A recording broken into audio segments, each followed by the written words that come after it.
Ready graphics? Ready theme? Good evening. For your information tonight. Hi, I'm Jesse Mullins. And I'm Lauren Milberger. And this is FYI. The Murphy Brown Podcast. Murphy is the product of two very self-absorbed people. Oh, yes. Yes. And then what I wrote was side splat. Check his pockets for jewelry. Frank's toupee is on point. And on today's episode, We'll be talking about Season 1, Episode 15, Mama Said. hello, Hello, I'm Lauren, I'm Jesse. and welcome to the Murphy Brown Podcast. Yes, we are back after an exciting 2 weeks with Mr. Russ Woody. It was lovely. It was lovely. He is hilarious and insightful. And we quite enjoyed it. Yes, we hope you enjoyed it as well. Indeed. But today we have a jam-packed episode. We do. We have a lot to say about this episode. It's, if you've looked on the website, it's my favorite episode of the season. Oh, that's right. Yes, partially and mostly because of the illustrious guest star that we will talk about. Yes. This episode was directed by Barnett Kellman. Oh, funny about that. Yeah, isn't it? Indeed. Yeah. Written by series creator Diane English. And it aired March 6th, 1989. So let's go right into the episode then. Yes. So we open on the cutest baby Murphy the world has ever seen. Like 11-year-old Murphy, though. But she's still a baby Murphy. Okay. I'm sorry. If you're under, like, I call everything a baby. Or Okay. a puppy. So she is in rolled up jeans. And I was trying to see what's on, like, the sweatshirt that she's Yeah, wearing. I It looks can't like tell. A cowboy. I think so. That would be in the 50s. And it's a particularly tomboyish outfit. Yes. I would say is On the purpose. point. Yes. Possibly bobby socks underneath there, but little white socks that we see stepping themselves into some nude pumps that are clearly for someone larger than her. And then we see her pulling on a woman's coral lace dress, going up with those lovely puffed accents all over it. She's throwing on some pearls. The entire time a dog is watching her as she's doing this. By the way, Yes. so at first I went, oh, it's Butterscotch. Mm-hmm. Except Butterscotch is a golden retriever. Yeah. Is that not a golden retriever? Oh, that's... I'm Is pretty it? sure, yeah. Okay. Yeah, I mean, I think the confusion sometimes between a golden retriever and a yellow lab is like coat length, but that Okay. looks like it could be a golden retriever. Not all of them have the long silky coat. Gotcha. All the time, so I assumed it was Butterscotch. Okay. And she throws what I think is maybe a shawl, or it might just be a blanket that goes with the dress, in the same way that I used to use towels to look like I had I mean, long, she is in flowing her hair. bedroom because of the canopy bed. Yes. That's made me think it's not her mother's bedroom, Yes. it's hers. So I assume that she's doing the do what you will to create yourself into this fabulous woman. Mm-hmm. And she throws on a fancy little white cap and then immediately decides, no, that's not right, and puts on a cap. And right at the end of, so we'll talk about the song in a moment, but Yeah. she ends this clip by kind of pointing at herself in the mirror and mouthing along with the final words of "with you." Yes, she's lip syncing as opposed to singing. Yes. And I enjoy that because that's what I would do. I was not someone who sang along with music like Murphy. I would lip sync all the time. Oh no, I laid down my own track with the artist at the same time. No, this whole section, it always feels new to me because I did not see season 1 until first run syndication, and this section is always cut. Interesting. I love it so much. I know. Well, here's the problem with syndication is that they always cut sections out for more commercials. Yes, and they cut out what is not plot necessary. Exactly. And so this didn't have to do with plot. And so But it did. it does. So I did not see this until at least, I guess, 2005, which is crazy. Really? That's when the DVD came out. Oh, I guess. I had heard about the scene because it's in the Murphy Brown book when they sort of summarize all the episodes, but I had never seen it. It's so delightful. And I just, as we'll talk about our mothers, it's one of those, like, the way that you look up to your mother and idolize your mother and Yeah. you take on their various accoutrements, that it's so iconic of a young girl looking at her mom, especially if her mom is different from her. Yeah, in I some way. wanted to change my name to Amy, which is my mom's name, when I was very, very young. And this scene also reminds me because my grandmother had a costume box of like old clothes and stuff for us to like dress up in. I remember being very, very sad when I outgrew my grandmother's shoe size. Oh. Because my grandma was either a 6 or 6.5, and I went to 8 very quickly. So anyway, the song that the she song is, playing is Earth Angel, which is a quintessential 50s song. though you may remember it from Back to the Future. That's how I know That's it. how I knew it. I was like, oh. Yeah. But something that I didn't know about this song, which is sometimes referred to as Earth Angel parentheses, Will You Be Mine? It's a doo-wop group for the Penguins. It's from 1954 on the Dutone label. This is one of the only demo songs to reach #1. Isn't that cool? It's super cool. It's so neat. It was very unexpected. It was filmed in a garage in South Los Angeles. It was the first independent label to reach or appear on the Billboard's national pop charts, let alone to be the original demo. And because it was recorded in a garage, every time the neighbor's dog barked, they had to start over. I don't know what that's like, cats. My cats are constantly pushing things off. And it's considered, like I said, a staple of the 1950s, a definitive doo-wop song. It is one of the 50 recordings chosen by the Library of Congress to be added to the National Recording Registry. And that was actually in 2005, speaking of 2005. Hey-o. Yeah, back to Murphy. So yes, so we end with young Murphy making a little finger gun, pointing at herself, finishing with mouthing "with you," and then we immediately cut to the elevator door opening, and there's 40-year-old Murphy standing in a cap, singing. Now she's using her voice, reading a newspaper. What I love is she's got the ponytail through the cap, which is how I styled my hair as a child, and I don't know if that trend became popular because of shows like this, but being a tomboy with long hair, I also would make the mistake of using the cap as a ponytail holder. And so my hair was constantly falling out, and my mom would get so annoyed with me. But I just thought that was the way you held your hair back. I have something about that. You do? Yes, because Candace talks about that in her biography, her second biography, A Fine Romance, where she mentions, I remember reading this and being quite surprised, is that she wanted to have a high ponytail in a baseball hat, and they couldn't find, she said they couldn't find anything with a hole in the back at all, which is how the old ones used to look. Yeah, I was going to say high ponytail is different than the normal hole in the back. Sure, but she said there was no hole at all. So what they ended up having to do is cut a hole in the back for her ponytail to come out. And Candace swears that after that, she then saw hats in the store that had holes in the back. I mean, that's how I always wore baseball caps as a kid. And yeah, that's fascinating that they couldn't find it. I could have sworn that there were baseball caps with holes in them before then, but I wonder if it's the position of the ponytail that was the problem. Yeah, so I don't know when the whole plastic with the little, horn things in the back that gave you a hole started. But that's what Candace said in her biography. Indeed. So that's kind of cool. What I like is that somehow this is a glamorous look. Yes. It's a very neutral color palette. She looks very like she kind of reminds me of Frank weirdly in this outfit. Well, also in her biography, Candace talks about that very often for Murphy's sort of downtime, she would go into the men's wardrobe. And that's where she picked this out. So she is looking at this trade edition of something and singing to herself, the lines being, "I said shotgun, shoot him for he runs now," right as she notices that everyone else is standing there watching her sing in the elevator. Shotgun, by the way, was Junior Walker and the All-Stars, and it was released February 13th, 1965, and it is a Hitsville, USA Motown song. Also, I paused it at one point to look at the outfit, and I noticed that on the newspaper, it says Zenith Computers on sale for $599.99. It hurts. That is a different time. Yeah, this felt very sort of Katharine Hepburn-y to me. It is. I love it. It's like the woman in slacks with the sass, which makes sense considering who's about to come in. And it's kind of what she was wearing in the last episode without the bomber jacket. So I was like, hey, that's what she was wearing. Yep. Something else really interesting, too, from Candace's biography, she talks about that she wanted every outfit to be an event. I mean, they are. Yeah. They are. They totally Absolutely. are. Yeah.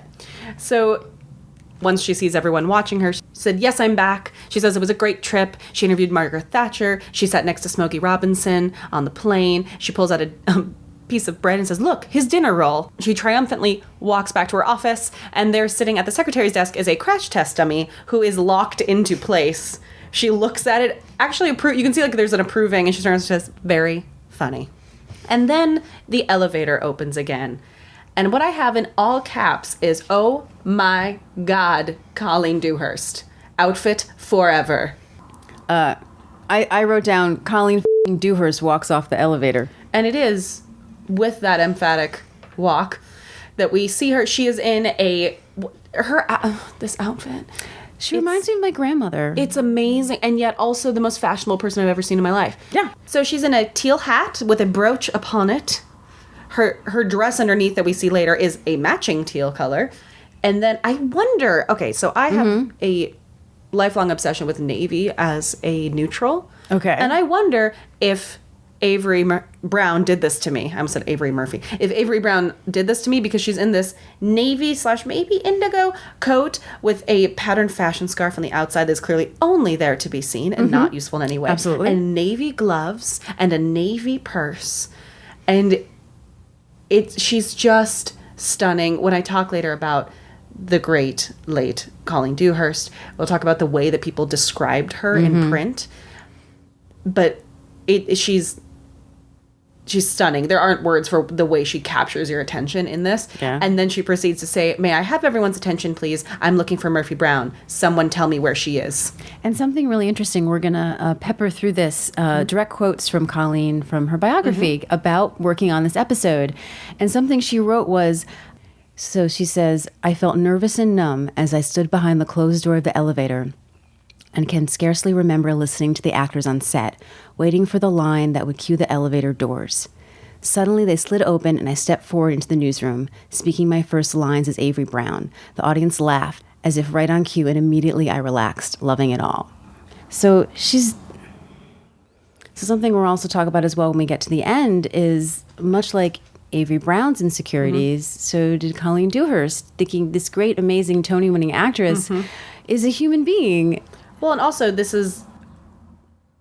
she's a theater actress, Colleen Dewhurst, and that reaction to the audience laughed and her locking into place with that's such a theater actor's thing. It's like, okay, the audience is with me. Yeah. And I see that a lot when people have trouble transitioning, because luckily she was with a live studio audience, but a lot of people, without that partnership that you have with a live audience, it doesn't feel right. Yeah, well, something that Diane asked the cast to do was, she said, someone mess up. Someone do something so that she can relax and see that she can mess up, that it's not a theater piece. Yep. And not to be so nervous. And Candace was the first person to pretend to mess up. That's so sweet. Yeah. And then we have, this is one of my favorite qualities within this, that just, it says a lot about their relationship, is the fact that Murphy always calls her mother. Yes! She never calls her mom. It's always mother, which is so respectful and distant.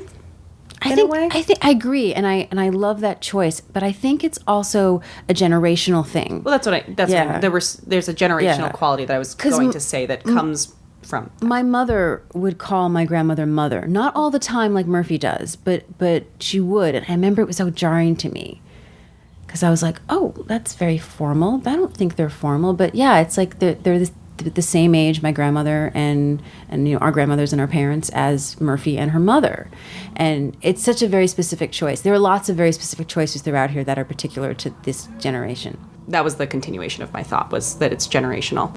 So when Murphy realizes who is there, we hear mother, Murphy, and then what I wrote was side splat, where they go in and instead of hugging or face air kissing, they just kind of lean in and press their sides of faces next to each other in this half almost hug, half almost face kiss, and they're apart as quickly as possible. Yeah, I wrote, they do a side head white woman with money kiss. Side splat. I like yours better. And Murphy says, "This is a surprise," and together they both say, big surprise. And you immediately see that this is not something they are good at. This is not a welcome surprise necessarily. This is stressful. And neither of them know how to handle this. And she starts asking her, why are you here? Is it some new gallery, a fundraising event? And Avery says, do I need an excuse? I just want to spend a little time, cleared my schedule. And that she cleared her schedule so she can stay as long as she likes.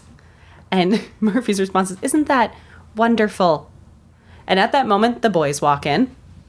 And she says, Frank, Jim, come here, quickly. And this is the thing that kind of blew my mind, is the fact that they've known each other so long and they've never met her mother. Yes. And they don't know that her mother is divorced. Like, they don't know that Mr. Brown is not in the picture here. And they have never met this woman. And while I understand adults, like our parents, don't normally come to town for play dates and visits and so on, the fact that they've known her that long and that Avery has never, it really lands on that Avery has never made a visit. Yes.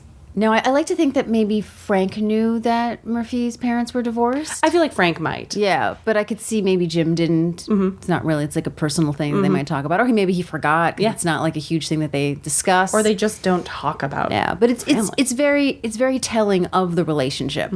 I think also in situations like this, when we first meet a parent, it makes more sense in the narrative for everyone to meet at the same time because the audience is meeting them. You know, But even the fact that, we know the history with Frank and that thing, like I feel like Frank would know at least or know of. And the Yeah. fact that, and I know Frank, if anybody is teasing the most, but everyone says something along the lines of, I never saw you having a mother.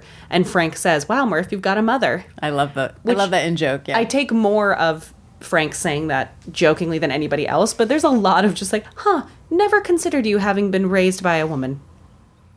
And yeah, that she was but like this woman, sure. raised by wolves, Yeah. out in the woods somewhere. Just a constantly smoking cigar raised her in a Something also that the little sort of maybe Freudian or slip up when you called her Avery Murphy. That's something I alluded to in a previous episode that I was saving for this is something I thought of recently. So it's not a headcanon from my childhood at all. Was I really think that Murphy is Avery's maiden name. Oh yeah. I really have considered that. It seems to make total Because sense. it is an unusual first name. Yeah. Frank says, Mrs. Brown, nice to meet you. Wow, Murphy got a mother. Jim has the lovely to meet you. I hope you enjoy your stay in the nation's capital. Be sure to visit the Treasury Building. They have $1 million on display. I thought of you when he said that. It made me so happy. Because also there's this certain amount of, and we'll see in a moment, a certain amount of approval in her eyes at this greeting. It's very nice for her. I also have to say I do love the fact, and it becomes sort of a running joke, and they do this a lot in sitcoms where you're an adult and your parent comes to your job and everyone acts like they're the teacher. Yes. Like, oh yeah, we're about to get to the teacher. Oh, okay, go ahead. Yeah. So Miles enters and they're like, Miles, meet Murphy's mother. And Miles does, I can't even pretend to read it this way, That's but okay. his wow voice, Yeah. which I cannot do his wow voice, but the way he says wow, I put about 5 W's at the end of it. And then he proceeds to say, let me just say, she's doing great here at FYI. She has a very good attitude and she's learning to work well with others. And immediately it was like giving the report card. I love it so much. I mean, this is, especially in this episode, they really lean into talking down to Murphy like a child and her leaning into being very childlike. Jim asks, where's Mr. Brown? And Avery turns around and says, in Chicago with a woman half his age. And then she reveals she's been divorced for 15 years. I got the house and a lot of money. He got his underwear and the asphalt on the driveway. I love this line so much, and I think half of it is just her delivery. Oh, so good. It's very Katharine Hepburn. Yes. That kind of old school delivery. She knows she's being witty and fabulous when she says it. Oh yeah, she knows. She's like, I won. Yes. It's the Ivanka Trump, don't get mad, get everything kind of thing. It's just like, I did it. Then she does my favorite thing of saying, Mr. Dial, are you married? You're bright and a good height. And he says, yes, I am. She goes, well, in another life. Which I was like, Avery, this is why I love you, because you love Jim. My second favorite moment. So then Miles offers himself, essentially. And she says, young man, have you ever heard the expression, can't pound a nail with a tack hammer? This whole section just sets Avery up. Oh, so well. And it's all, as we have said, telling by doing. We learn so much about who she is by how she interacts with each individual. Oddly enough, I just want to call out the fact that we barely see her interact with Corky. We do not see her actually have a conversation. Good point. With the other type of female in the area. We see her with Murphy. We do not. Corky isn't even in this scene. She doesn't show up until later in the bullpen. And even then, Corky says something to her. She kind of looks at her, and that's it. We do not see Avery interact with another woman. I hadn't thought about that, huh? And that actually kind of bugs me because I want to see how she would have reacted to a stereotypical female. Yeah, I don't think very well. And I wanted to see them. Like, is this where Murphy learned to, like, see other women as competition, or this isn't the right kind of woman? Or, like, I wanted to see it happen, and it didn't. I'm sorry. I wonder if it was cut. I don't know. Anyway. So she proceeds to say, oh, sure, we'll hang out and so on, and sends her into her office, which we never go into Murphy's office. But she then goes to get coffee with the guys right before she has to head back in, and is saying that her mother isn't fooling her for a minute, that there's no way she just had time and decided to drop by. Because for them, for their separate list of things they would choose for joy, visiting each other would be tied with appendectomy. I love the way that she says that word, by the way. appendectomy. She does it. Yeah, it's very funny. So, yes, then we find ourselves cut to later in Murphy's townhouse. Real quick though, I do have to point out there's a look that Avery gives the crash test dummy. Yes, I forgot about that. Which is really great. Yes. And I think that there's a similar, I could be wrong, but I think there's a similar one in her last episode too, where it's like, that's not funny. Oh, and then we also have really the scene ends too with Miles. Like he's so embarrassed and bemoans, like I really wanted to marry her. Yeah, I know. He's so embarrassed. He's just so embarrassed that he wouldn't be chosen. Yeah. But also that it's like I was just making a joke. She didn't have to do that. Make me seem shut me small. down. Yeah. So we cut to Murphy's townhouse, and Murphy and Avery come in, and Murphy says, you could have just sent the steak back, Mother. You didn't have to go into the kitchen and make him eat it. I've worked in restaurants for a really long time, and that just makes me really happy. To which Avery says, another really great line in this episode is, Jesse's waiting and ready. I'm waiting and ready. You can't let people get away with shoddy service. It starts with overcooked meat and ends with President Quayle. Ding. No, this line, apparently, according to Colleen's book, was handed to her during the Friday run-through. That's not surprising. Yeah. And obviously, we've alluded to this a lot, but we're now getting to the point where every episode has a Dan Quayle joke. Oh, yeah. Which, oh, yeah. The behind the scenes, the writers, the producers, they think that maybe, Dan Quayle started to get a little hurt by that. It was weird. It's like he didn't like it much. So Avery comes in and she just takes off her coat. She just walks out of it. She just walks out with her arms back, and Murphy's just left to catch it. Yeah, the setup that this is Murphy's mother is so perfect. I found myself, as I was watching it, I rewound to just watch. She walks forward with her chest like she's like the mermaid on the prow of a ship. She just like walks right out of it. Murphy is the product of two very self-absorbed people. Oh, yes. Yes. Now, something very interesting is that originally Diane saw Murphy as sort of an army brat. Mm-hmm. And according to the Big Murphy Brown book that we like to use, when it was spoken to Candace, Barnett claims that she winced, and Candace goes, I didn't wince, but I wasn't happy with it. And so this is sort of a combination of a discussion, the background that Murphy comes from is really based on Candace's ideas, my understanding. Philadelphia, rich family, and then eventually we'll find out that Avery, didn't go to school to help her husband go through school, which can only mean, which we'll get to in a moment, I think, that means that when she divorced Bill, she went back to school. Yeah, I think so. You can't be a curator without going to school. Yep. So she's a really awesome woman, Yeah, Avery she's Brown. cool. She's cool. She loves what she's done with the townhouse. She hates the painting over the mantle. She doesn't understand why Murphy gravitates to flowers. Florals, which is great because there's, of course, the Warhol behind. Yep. And she goes, I like that painting. And Avery goes, you just think you do. Makes me so happy. I was like, oh, Avery. Yeah. She'll send her something else when she gets home. She wants to know if they should play poker. I kind of love that they say poker because poker generally tends to be associated as a male pastime. Yeah, you would think like, do you want to sit down and play cards? Yeah. But no, you want to play poker? We play poker. Or they could find another place for that couch. She goes straight to work. And what's funny is what I like about what you said is she walks in being like, oh, I love what you've done with the, like, she starts off being very complimentary and immediately dives into, but if we just move this and we just do this thing, and she's immediately picking it apart in a way we classically attribute to moms in town. Yeah. Oh, my this is sort of reminds me a little bit of my mother was helping me out. I had to have this important package delivered, and they could only deliver it while I was at work. So my mother came and just hung out in my apartment for me. And I said, don't clean my room.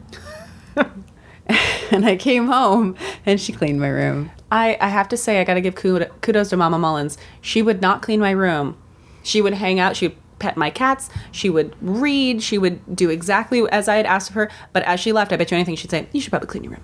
That's nice. Yeah. I tried to dissuade her by telling her that certain things were out that she didn't maybe want to see, but she went in there anyway. Hey, moms. Yeah. Murphy wants to go to bed, but Avery wants to know why they can just stay up and have hot cocoa. It's tradition. And there's this sort of lovely change in Avery's voice when she starts talking about the tradition. It's very wistful. She's been thinking a lot about it lately, how Eloise, who I assume is her housekeeper, would bring them cocoa and praline cookies on a silver tray, one for her and one for Murphy. And then Murphy would sit on her mother's lap and they'd listen to the Nutcracker Suite. To which Murphy is convinced this means her mother is dying. I mean, I 100% understand. I would think so too. And I love the way that Candace plays it. She goes, "Oh, no, you're dying. I put in That's all what caps. it is." And she just sort of runs around the couch and sits next to her. And she's sorry about everything. She didn't send a Christmas card. You know how the lines are. She couldn't get a stamp because of the lines. It's great. And Avery goes, "For God's sakes, do I look like I'm dying?" And the way that Murphy nods her head no is like a child. Yeah. It's really very sweet. Again, reverting back to sort of being this child when you're with your mother. And it's so interesting watching this now because at the time when I first saw this, I was maybe 14, and it's an older parent relationship. Yeah. And now that I'm An adult. it's such a different experience watching this episode. Murphy's my peer now. When we talk about having mothers who are reaching the age where they're becoming grandmothers and so on, you do start worrying that the phone call is going to be finished with something, but and then, we went to the doctor and there's this thing. You are constantly worried about that. And as somebody who has lost a parent already in my life, that is I don't want a text of, hey, call me when you have a minute. That's the fear. And it is what you go to, especially if you have a more formal relationship with your parent and not one that's as communicative or so on. So the second they start opening up to you, you're like, oh God, this is bad. This is bad. Yeah. So very quickly before we go into Eldon, Oh, I wanted to talk a little bit about, so Colleen Dewhurst won 2 Emmys, the guest star category, for Avery Brown out of 4 of her 2 Emmys. And I was obsessed with this category. the guest star category? Yes. And I had also made myself believe that I used to watch the category on the broadcast, and it was never on the broadcast. never on the broadcast. And it's funny how you twist memories in your head. So I guess I would just read about it. And I loved this category because it used to be really about sort of the stalwart actors, the character actors, your favorite people who'd show up on shows, at least for me, who maybe you didn't know their names. I knew their names. Now it can be like that, but the guest star category tends to be a lot of celebrities. Yeah. Oh, yeah. Which is still worth it. Yeah. Sometimes it does fall prey to stunt casting. Yeah. But this was a time period where it was, theater actors that you knew could carry a role. So I loved this category, and I was quite obsessed with it. And I decided that I wanted to be a professional guest actor. Amazing. Because I didn't understand that there was money in being a series regular. This was what I wanted. And I would see Jay Thomas on a lot of different shows, as well as obviously playing one of my favorite characters on Murphy Brown, one of my favorite guest characters. And I told a friend of mine that I decided I wanted to be the female Jay Thomas. Amazing. And her answer was, "Don't you want to be successful?" Oh, it's so funny, though. Yeah. Yeah. It's just, oh man. Don't you want to be successful? He had 2 Emmys by then. Yeah. I was like, what? He's doing all right. I think he's doing okay. Yeah. But And that was success it. is relative. So we have so much to talk about. I'm just going to save most of the history of the guest star category because it's really fascinating for when we have more time. So one of the things they asked Colleen Dewhurst when they offered her the role was, do you want anything? Thinking like special things, a drink, something, flowers in your dressing room, a rider. And she said, no, but I would love to have a scene with that gentleman who plays the painter. Oh, thank goodness she said that. Yes, which Robert so Pastorelli said that good. he lived on for years. I mean, I would. Oh, that gentleman who played the painter. So Murphy sort of goes into the kitchen to try to find them some cocoa.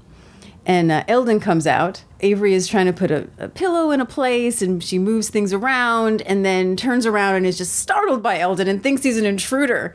And she hits him until he falls to the ground and hits him with the pillow. I just And want to say I'm really glad to know that Avery Brown is the type of woman who attacks her intruder, regardless of the fact that she has a pillow. right? And she yells 9/11. It's my favorite. No, but here's the thing. Did they used to call it that? I don't know. We Because- should have asked our mom. We should have asked our moms. Oh my It was Mother's Day. We both talked to our moms. We could have asked. Because I love etymology, and there's this great podcast that talks about how when words are first introduced, a lot of times is it the plosive? I forget what it's called, but the way that you accent, the word is different. So you would have hot dog, and now it's hot dog. And I'm fascinated with that. So I love that stuff. Oh my gosh. Oh, I should send you this podcast. Yes, it's the best. please. The linguistic anthropologist in me is you will love this yeah. stuff. So I wonder if maybe it was originally 9/11, or she's just being different and adorable. I mean, who knows? Yeah. We'll find out. Yeah. So Eldon's glad there weren't any wire hangers on the ground. Yay, Mommy Dearest reference. That made me so happy. It's like, Mommy Dearest. Oh, it's funny. I didn't really think it was the reference to that. I just thought because he would hurt himself. Mommy Dearest, no wire hangers, man. No, I know. I know that. It has to be. Okay. It has to be. He's so, again, sort of shocked that she has a mother like everyone else, but he's happy, that maybe they'll get some home cooking in the house. Oh, God. Teach her how to pick out some produce, stuff a nice turkey. And I'm doing the hand gestures because the way that he just uses his hands in that scene is so great. She's just rigid and blinking at him as he's saying, check his pockets for jewelry. But then Murphy does a meet cute for the two of them. She does. Which will be a lifelong friendship for Avery. Yes. Murphy tells Eldon that her mother is a curator at the National Gallery in Philadelphia. And we sort of learn a little clue to what Eldon's murals might look like. Yeah. So Eldon is a student of the WPA and the Russian constructivism period. So I'm imagining that it looks like Diego Rivera and a cross between Soviet Union propaganda. Or his attempt to look like. Yeah. Now, we never do get an idea of how good Eldon is. No, and I love that. I love that we never see his art. We don't know if he could have been anything. Murphy always seems to like them. Yeah. I mean, sometimes she's like, it's too much. But even though this is not her, as we learn, is not her favorite type of painting. But yeah, so I think that maybe in a later episode we have more time, we'll sort of delve more into this. But funny enough, my cousin did murals for the WPA. Oh. My grandfather's first cousin was Ruth Gitko. Although my family pronounces it Geekow. It's really Geekhoff. It was changed at Ellis Island. Wow, Lauren, really? Pick one. I know, right? And she was married to Jack Levine, who is a much more famous painter in his own right. And her work is amazing. And their murals, I don't even know if they're still in the city, but there's a really amazing picture, which I can share with people, of her at the World's Fair demonstrating mural painting. Cool. That is cool. I think so. So Eldon says that when he saw the ceiling of Rockefeller Plaza, he wept. Avery likes Kandinsky, which I like. Murphy likes Liszewski. Is that how you say it? Yes. Okay. I'm not a fan of him. So I'm more on the Avery Eldon side. I am too. As they were going through, I was looking them up and I was like, no. Yeah, I'm with Team... Yeah. Team Avery Eldon. Yeah. Elvery? So while they're bonding, Murphy says that she excuses herself to set the kitchen on fire. And something also interesting, people unaware. So I looked up if Avery is a contemporary art curator. She would select and interpret works of art in addition to selecting works. The curator is often responsible for writing labels, catalog essays, other content supporting the exhibition, which sounds a little bit like what Murphy does in a way in research, so you can sort of see, I think that maybe Murphy probably saw her father more as like her because her father was a journalist. And I wonder if maybe them sort of, breaking apart is the fact that she didn't see that she is like her mother. And she is. Yeah. Oh, is she? Yeah. So Avery decides to turn in early. She shakes Eldon's hand. When she leaves, he says that she's a captivating woman. It's also so interesting to me, sort of, Avery is very much like Murphy, but of a different generation. She's always very cordial and she'll say something, but it'll have a smile attached to it. She's blunt, but she's very polite in a formal way, you might say, even if she tells the truth. It's a generational, I think, sort of breakdown there. It's interesting. But Murphy does not think her mother is captivating because she will be forced to have Fabio decide whether she could have bangs or not, which is obviously something that actually happened that Murphy is just using as an example. But Murphy feels that she's gone a long way because Avery mentions before she goes to sleep that maybe they'll, go shopping, get a haircut tomorrow. Yes, she could use a trim. That she's changed a lot in the last couple of years, and she will not let her mother make her do something she doesn't want to do. And my favorite part about that is she finishes that line, does this slight tilt to the side, and then is followed by a bing, and the elevator door opens into the FYI offices. And there she is as a mini Avery in an outfit she clearly despises. And the audience goes crazy. It goes crazy. I said the hat is like a fashion fez. Yeah. It is a choice. With a graduation tassel, Yes. which The is tassel is in the front. it's a funny hat. It is a funny hat. They are burgundy twins with embroidery. She has these earrings that are kind of Art Deco. Yeah, they're definitely not Murphy. They're not Murphy. She has pearls, which are definitely not Murphy. And this embroidered top. I kept looking at it and I wrote, she looks so young. Yes. She looks so young. She does not look like she's 40. She looks like she's in her 30s in this. And I don't know if it was the makeup or it's what Candace is doing with her face or the hair. Whatever it is, she looks so young. And it really sells this moment. She looks very young the whole season, I think. She does. Yeah. But like this one, I kept stopping to look at it, especially on these close-ups. There's an outtake from this scene. And it's hard to tell, but I do think it's the example of how Grant and Candace cannot be in scenes together or they make each other laugh. But I also think the tassel is making them laugh. Tassel's the worst. I would have lost my mind over that thing. I think the tassel is like hitting her in the face or Yep. something and Yep. making her laugh, which then makes Grant laugh, but then makes Colleen laugh. Yep. It's great. It's great. It's a great outtake. So she's trying to get her mom to go and do something during the day so that she can be at the offices. And we're clearly trying to get her mom out of there. And her mom says, no, she's been to the Smithsonian. Maybe I'll tour the White House and see what damage the Bushes have done. I love the way she sort of rubs her fingers together. It's this sort of like classy dame thing. I can't It's explain like, it. If she was a man from her time period, she'd be swilling a sifter. Yeah. Or snifter. Of, like, I'm thinking about there's a scene in Rear Window when my friends and I laugh when we watch it because there's a point where they're talking about what's going on and all of them are holding a drink. Anybody who's holding a drink is just casually swilling it. And we're just like, what are they doing? They're having a conversation, but everyone's just slightly turning it. That's pretty funny. And I feel like there's a generational thing of like doing something with your hand that's outstretched. And right at the moment that she's about to leave and go check out the damage from the bushes, Miles strolls in saying that he had to kill the insanity plea story and they have to put something in its place. And she goes, oh, a meeting. I love meetings. And he, of course, says, you're welcome to sit in, Mrs. Brown. She says, I know.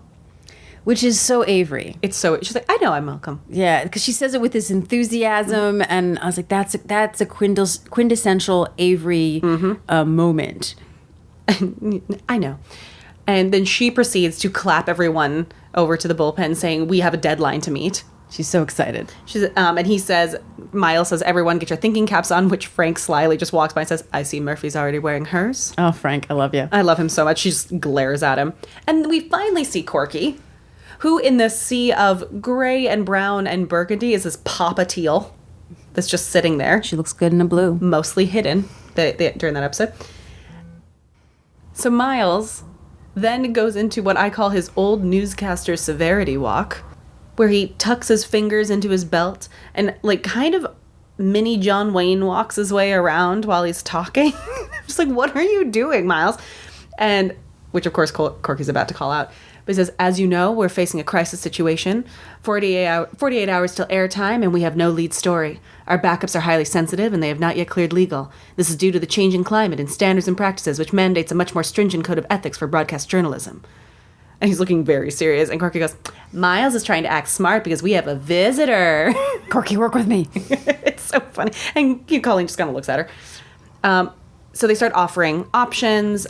Frank has an update with the new Security of Defense. Miles feels like that's overdone. Frank says, oh, the Witness Protection Program. No, we still need 2 interviews. Murphy says, what about the Supreme Court's decision to cut back on affirmative action? And he says he doesn't think they have time for that. So then Avery pipes up saying, well, you must do a story on airport security. Correct me if I'm wrong. FAA is about to release a study on the new security practices within the airports. She says that she's an acquaintance of the wife of the member of the FAA, and she could put in a call if needed. And Miles is like, I love it. He runs over to her. They're going to make this happen. And Murphy's like, but what if I don't want to do a report on airport security? What if I want to do affirmative action? And this is when Murphy starts getting really juvenile in the way she's talking. And it's amazing because she does that little like, but what if I don't want to do it? And I want to do mine. I want to do mine. And everyone starts leaning into the parent roles. Miles says, well, Murphy, you don't have time. You don't have time to do it. But I don't want to do her story.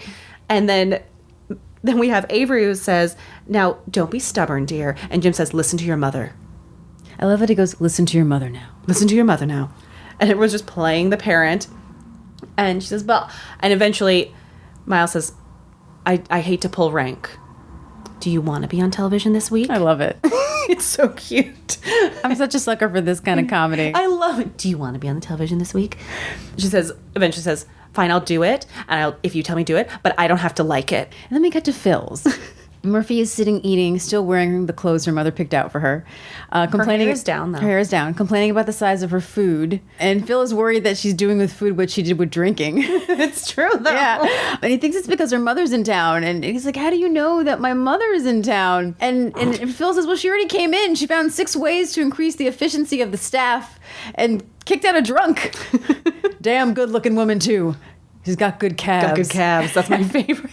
I love that everyone's like, she's amazing. Yep, everyone's like, she's great. So then Frank comes in, asks if she's going to be hiding, all through dinner. She says that she's been hiding. He asks what's wrong, which is so sincere. I went, man, Frank. And she goes, this is so absurd. I'm an adult woman, an accomplished woman. My mother comes to visit me and I'm instantly reduced to an 8-year-old.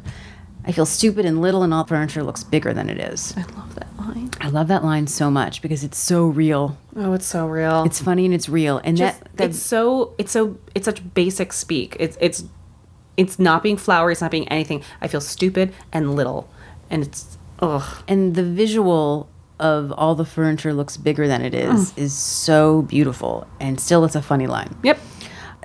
Frank says he has to admit that Avery's a pretty amazing woman, and Murphy's like, she even looks good in hats, Frank. How do you compete with that? And it's always amazing how Frank is so helpful to other people except for himself. Yep. Everything he says, I'm like, you are terrible at this, Frank. Stop wearing the toupee, Frank. You have to. He feels that Murphy needs to stop trying to please his parents. That 5 years ago he stopped. He brought them a condo in Boca Raton. 2 weeks later there was a hurricane. It's his fault. He's like, you can't win. But then obviously Frank also has some issues because he starts eating. Murphy still wants to know why her mother's here, and she decides it's because her mother that she's adopted. She's coming. Yep. Like look at the 2 of them in this picture clearly. By the way, there's a press pass in her wallet, which I noticed the last time I watched. That's a really good detail. And then Frank just thinks that she's crazy. Says you are 1 donut short of a dozen. Yeah, it's great. But she wants a closer relationship with her mother, and she admits is that Murphy in her adult life, the 2 of them, she and her mother, have never admitted that they loved each other out loud.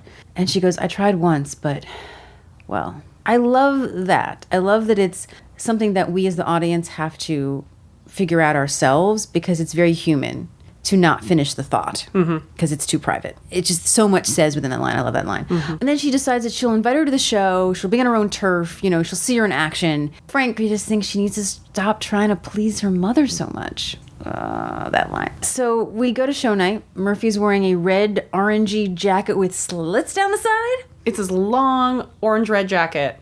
It's great. Yeah.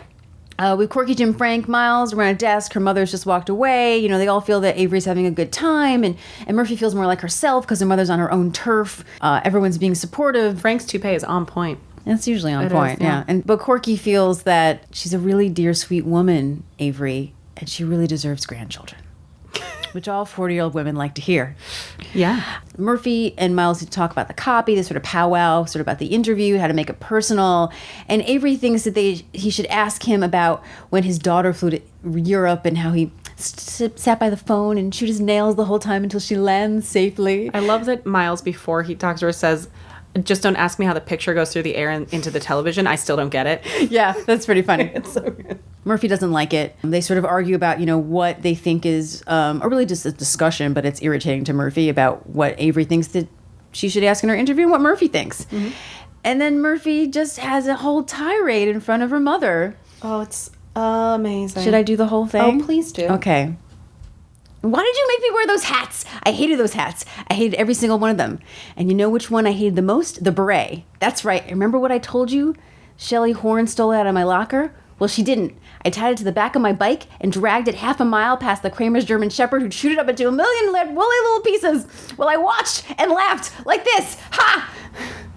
Sorry, that was really loud. And everyone is just sort of watching. As she keeps laughing. And then she goes, well, enjoy the show, Mother.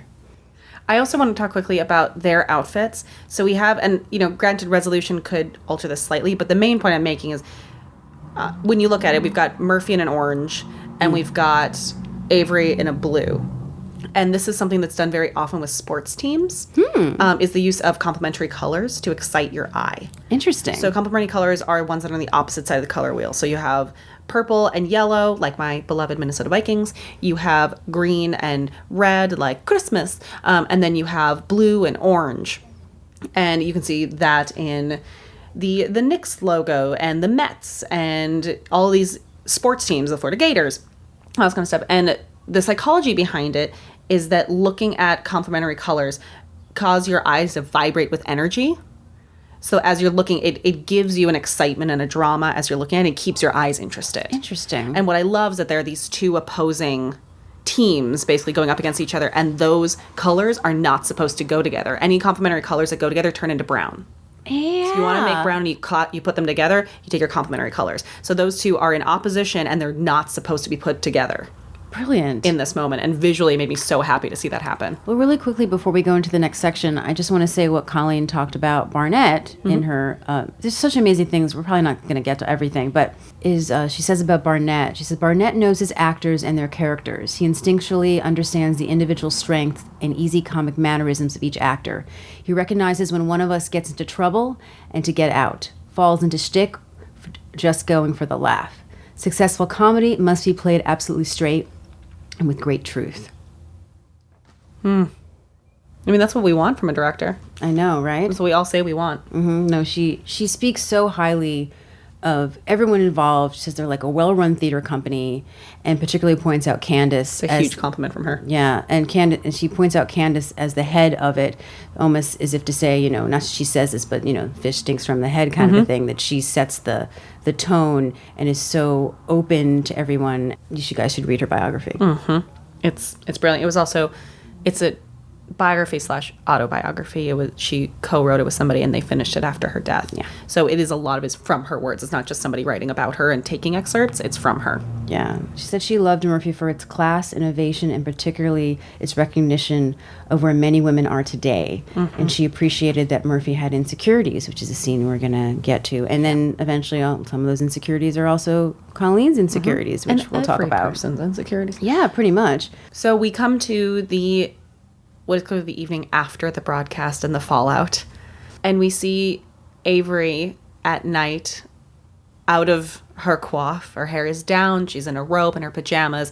And she's downstairs, much like where we saw Murphy in the very first episode, next to the music, turning on the music. So something I think really interesting that I noticed this time around is that robe. Does that stand out to you? So this is a very 70s, early 80s robe. And what I love about it is that it's a choice, I think, because it's something that Avery, being older, would have. And I went to see a photography exhibit at the Met, the William Wegman and California Conceptualism exhibit. And they had someone wearing this robe, and I went, oh, that's a 70s robe. Like loud almost. And I went, wait a second, that's Avery's robe. And then I realized Gilda Radner and Jane Curtin wear that robe on SNL, and it's a very specific time period that she probably got that robe, and it's been her robe forever. And I just appreciate that detail so much. I remember that style of robe on my grandma and that kind of stuff. Like, I remember it very vividly. So she starts playing a lovely song called I've Got a Right to Sing the Blues. This one is the one performed by Billie Holiday. You may have heard of her. It was the music by Harold Arlen and the lyrics by Ted Kaler, published in 1932. Most people would know the song by Billie Holiday's version, but it was actually first sung by Ethel Merman. Yeah, it's someone I'm a big fan of as a belter. So she turns it on and she's kind of, swaying with this music, and it's very reminiscent of seeing Murphy in the pilot episode swaying to some Aretha. So she's walking toward the couch. We see the lovely little FYI pillow that's sitting there. She picks up a magazine, and as she's swaying back and forth a little more, flipping through it, and then eventually her humming turns into her pronouncing the word river, and she's holding these R's in her mouth that make me so happy. It's so a stage person's voice. And she starts articulating more of the song, a certain man in this dragging my poor heart around, and then she leaps up in this slow, dramatic, performative way as she's saying misery. She keeps putting in these glottal stops at the end of things and turning every Y and R into a yeah at the end of things. And she, at this moment, Murphy peeks her head around upstairs to see what's going on as her mother is starting to rise and enjoy this beautiful song. And as Colleen, as Avery turns toward the mantle, then you see Murphy drop down and start scurrying, crawling across behind the upper banister to get down toward the stairs, as Avery makes her way over during this, what is becoming a very dramatic performance of this song, and reaches up and grabs what is clearly a fake flower out of a flower arrangement and tucks it behind her hair. It's a gardenia. Yeah, it's Billie Holiday's. That's what Yes, it's Billie Holiday's signature flower that she would have behind her ear. And so she puts it behind her ear, and at this point, Murphy is crawling down the stairs and doing the very childlike thing of peering through the banister posts. And then we have this great, like, river. It's just delicious. She's chewing it. It's really amazing. good impression, by the way. Thank you. I watched it a lot. And what they do that's just a very simple, brilliant thing to allow Murphy to have this way down is that we have Avery so into the music and her flower in her hair that she has her eyes closed. So as she's facing that direction, she doesn't see that Murphy is there. And as she turns away, she just opens her eyes because that's what you just believe that she didn't see this happening. Yeah. And not because we have to believe in the magic of filmmaking. And she does this big, like, all caps, got a right to sing the blues. And she does this yo ho ho ho ho ho at the end as everyone, the gardenia falls out of her hair. She's so into it, and the audience starts applauding, and Murphy applauds with them. And it's one of those great moments where the audience and the actors are in the same place. Yeah, and I do love when she takes the gardenia, the audience goes crazy. Yeah, because they know what she's doing. Exactly, yeah.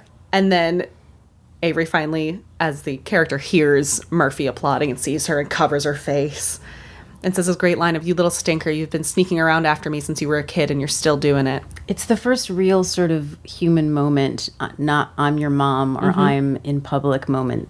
Yeah. Obviously the singing is, but that line particularly, the way she says, "You've been sneaking around ever since you were a kid," it just feels like she's like, "Ugh, I'm just tired." Well, and also it's the singing and everything was her by herself being free and vulnerable. This is the first we've seen with her daughter. And "You little stinker" makes me, my mom is not a pet name person, but she used to always call me Squirt. It was this random little pet name that she had for me, and that's what made me think of "you little stinker" kind of thing. And Murphy is living for this and says she knows for one thing she's definitely not adopted, and saying this is a side of you I've never seen before. And what I love is that then she does this thing where she kind of mockingly mocks her moves, and Avery goes to smack at her, and they have this little giggle fest. Yeah, that makes me so. It's like they bond. Yeah, and it's like the tension is released. It reminded me of sitting down in Italy when I was studying there. My mom came to visit me, and we had these great lunches in the middle of these piazzas in Italy, and having these great moments of the first time that you get to kind of laugh with your mom as an adult, and you get to have a connection as adults together who you're on the same page about what you're talking about. And that's what that moment did for me. This episode reminds me a lot of my relationship with my mother, where my dad was the very, like, emotional, the one that all my friends' moms were the ones who were embarrassing them by crying at Disney movies. That was my dad. My mom is somebody that I talked to about politics, and I formed opinions about that, and we talked about essays and human rights and human interest stories and all this kind of stuff. So I had having those moments where you get to bond as people together. Having those moments when I was in Italy with my mother meant so much to me. And that's what this reminds me of. Sweet. Murphy says, "We haven't laughed like that in a long time." And Avery says, "I wish it could happen more often." To which then we get into this scene that I love so much that I just want to frame the pages. It's written like a play. It's so beautiful. It's so beautiful. And the way these two actresses play it, it's so simple and real and very genuine. And she says, "Mother, why are you here?" And she says, she kind of stumbles at the beginning and eventually says, "You're the only child I've got, and I thought it was about time we learned to be mother and daughter." I love the way she says it too. "Well, you're the only child I've got." She does. She goes, I thought, and then she goes, "Well, you're the only child I've got." And it's that thing of settling into that voice. Yeah, there's so much weight under that and emotion under that. She breathes out, and then she's just in her alto, and it is also, and we'll talk about Colleen in a minute, but that throaty voice that she has, like when she knows how to use it, and she's got that rasp and that depth to her voice that it really just sends it home and into your gut. To which Murphy says she doesn't know how to be her daughter. Because I don't know how to be perfect. I've been trying for 40 years and I just don't seem to be getting anywhere. There's so much, there's a lot of very careful pain in this scene where they're sharing a lot of stuff but without overloading the other person with it. But it's so honest in a way that you don't need to do much. These words are doing everything. And like they say about saying I love you later, just saying these words is enough. There's these two actors and what Barnett did with them just bring out the simplicity of honesty in this moment, and it really sings to me, and I just love it so much. Yeah. The other line that really gets me is, in here I have all the secrets. Oh gosh, yes, we will. Oh, the way she taps her sternum. Yeah. Oh god, it just gets me. Because she says, well, if there's anybody who isn't perfect, it's me. Oh, I've done a lot of things in my life, but if you compare them to having a child, they don't mean very much. And she says, you're my great achievement. But somewhere long ago, I lost you and I never got you back. That line is also very resonant because that's a common thing that happens between parents.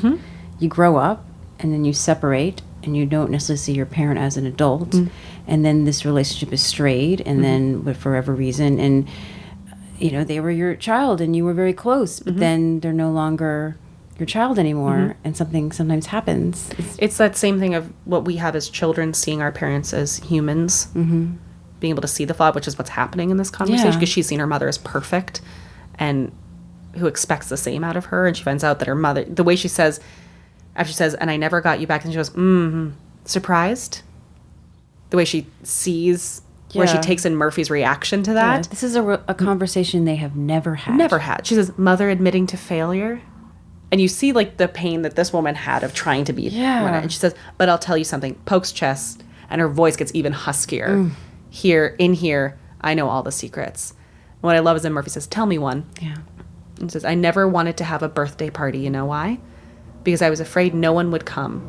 Tell you another one. I'm terrified to walk into a room full of strangers because I'm sure no one will want to talk to me. And, ugh.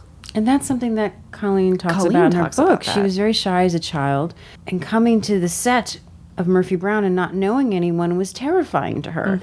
And she's always surprised to find out later when Candace said, "Oh, we were afraid of you," and that she comes across as being sort of very strong and calm and collected when inside she isn't, which is also very human. So this scene, after rereading, because I'd read her biography, but I'd forgotten most of this, and then watching it again, there's so much more resonance to the scene to me of the underpinnings, even though Colleen really is an amazing actress. She doesn't have to actually but feel those emotions. she was given a gift of a lot of honest things. Yes. Then Murphy says, I'll tell you one of mine. And this part gets me. I've never said I love you because I'm afraid no one will say it back.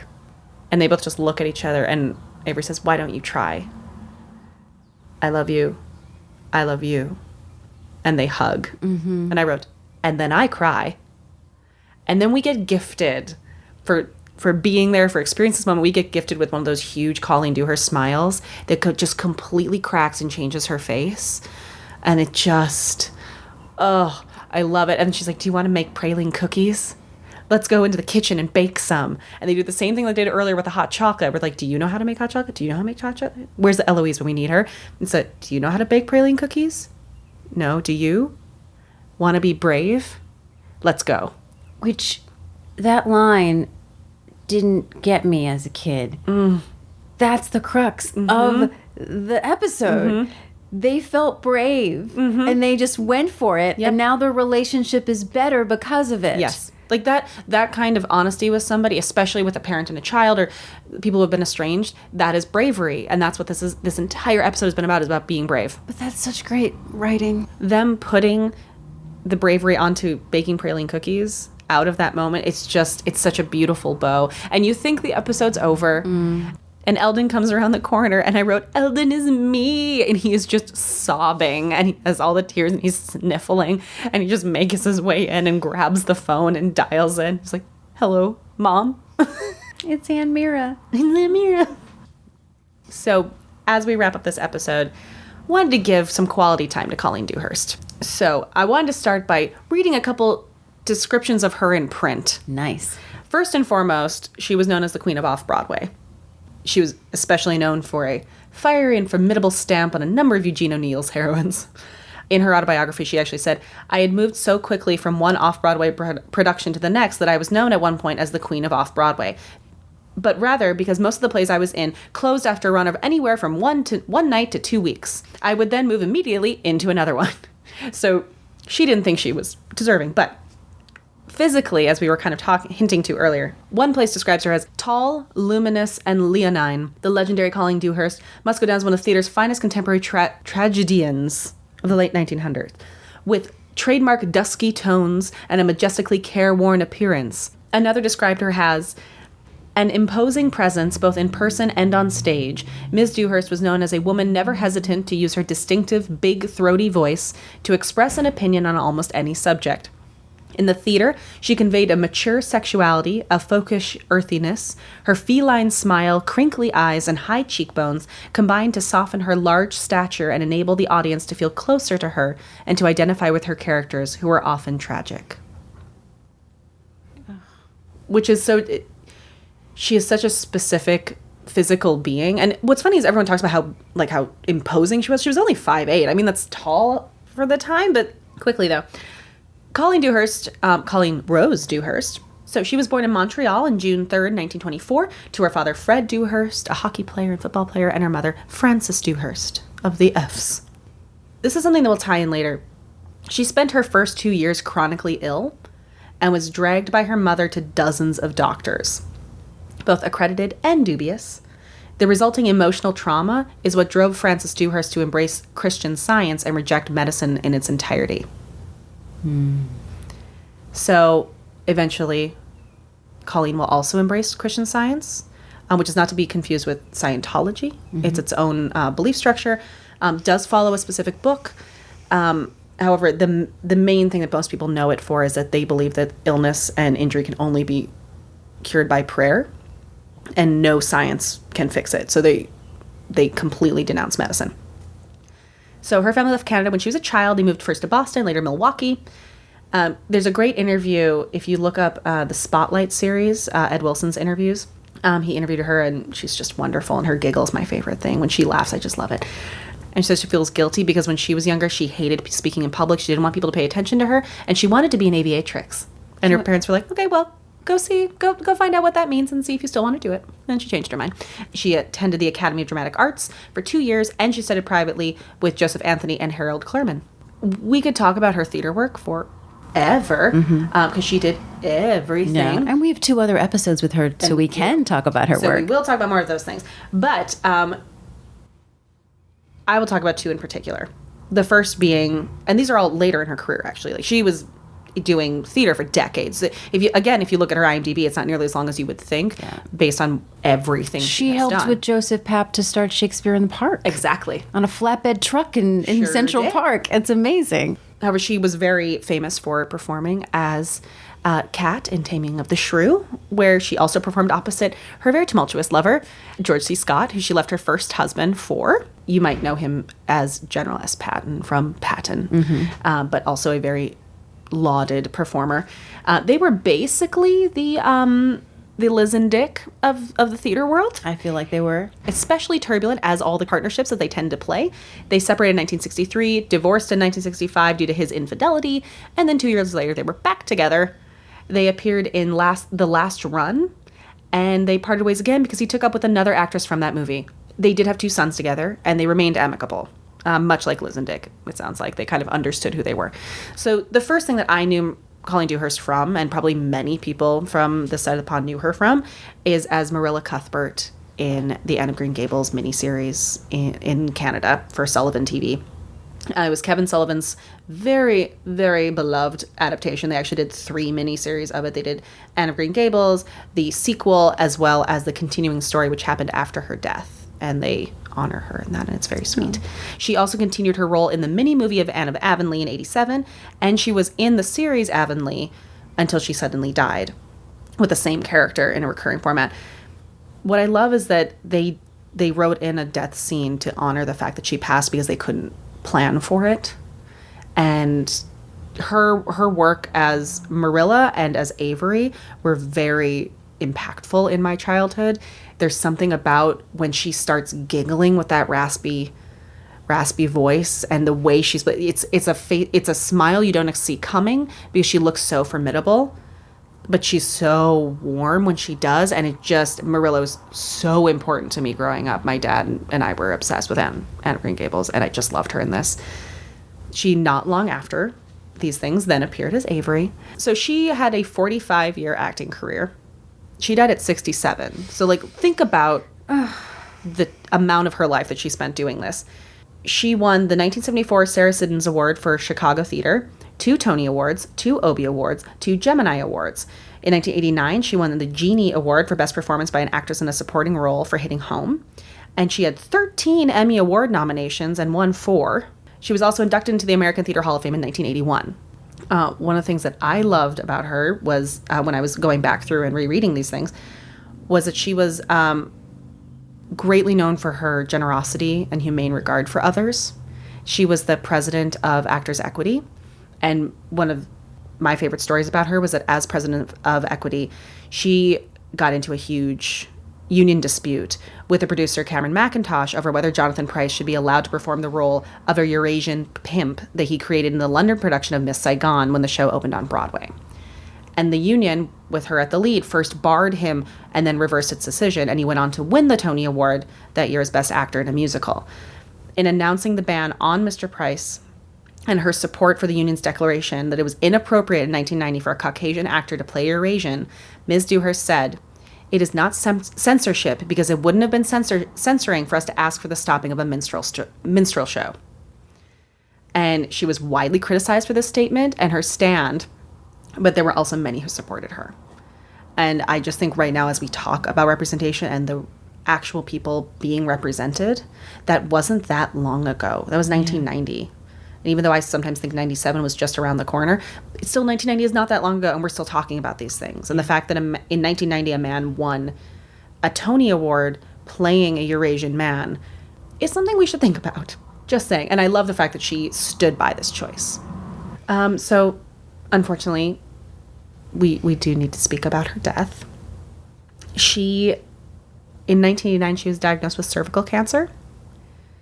But her fervent Christian Science beliefs led her to refuse any kind of surgical treatment that could have potentially saved her life. I want to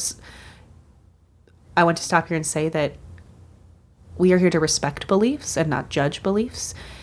We also don't have any documentation that any surgery would have saved her life. We don't know how far along it was, anything like that.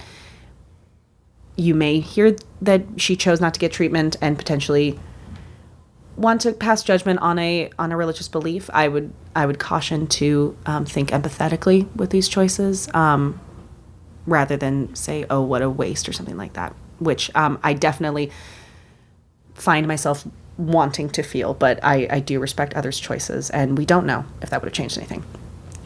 Friends close to the actress would later maintain that Dewhurst's refusal to undergo invasive surgery to remove the cancer had as much to do with her innate modesty as with her deeply felt belief in the healing powers of her religion. So she died on August 22nd, 1991 at 67 in South Salem, New York, at a farmhouse she shared with her companion, her partner, producer Ken Marsalis. They'd been together since 1974. In October of that year, George C. Scott starred in and directed a production of On Borrowed Time, and he dedicated the show to her. And I just think that's beautiful that they had this co-parenting relationship and still trusted and supported each other regardless of what had happened. One of my favorite quotes I found about her was from Maureen Stapleton, another lauded actress. And she said, "Colleen looked like a warrior, so people assumed she was the Earth Mother. But in real life, Colleen was not to be let out without a keeper. She couldn't stop herself from taking care of people, which she did then with more care than she took care of herself.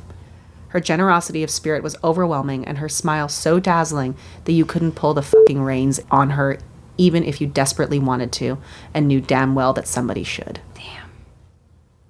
Dang it, Maureen. That's really well said. Now, I only knew first Colleen from this. Mm-hmm. And then being a fan of theater actors, then found out about her amazing history. And I'm going to save her last episode, my story of when I found out she passed. And I'm so happy to hear the story from you because I know how much she meant to you. Yeah, thank you for sharing that. Yeah, I mean, I am obviously in no way her family, but Colleen was the first death from a famous person that I knew. And I was pretty young when she died, but I knew who she was, and she'd affected me in such a way that when I found out she died, that was the first time I really thought, like, oh, those people that I see can die just like anybody else. She was just a class act and a lovely person, and people were so happy to work with her, and I'm so happy that we got the wealth of her talent that we did. So just to maybe change the tone a bit, since we're all a little sad, there's some really interesting stuff in her biography, as you've mentioned. And something that's sort of fascinating is that they offered the part to Colleen. She didn't know what the part was. She never read. They didn't have anything written yet. Well, of course they didn't, because they were not ready yet. Is it? I know you have it in front of you. I'm just trying to remember if what I read was correct. That they offered her a role before they knew it was her mother. I don't know, because they called her that day. Because I thought they then told her that she's playing. They did, Avery. yes. Yeah. You are correct. Yeah. It's interesting. So she pretty much just got an offer to be on the show. It's amazing. And she said yes.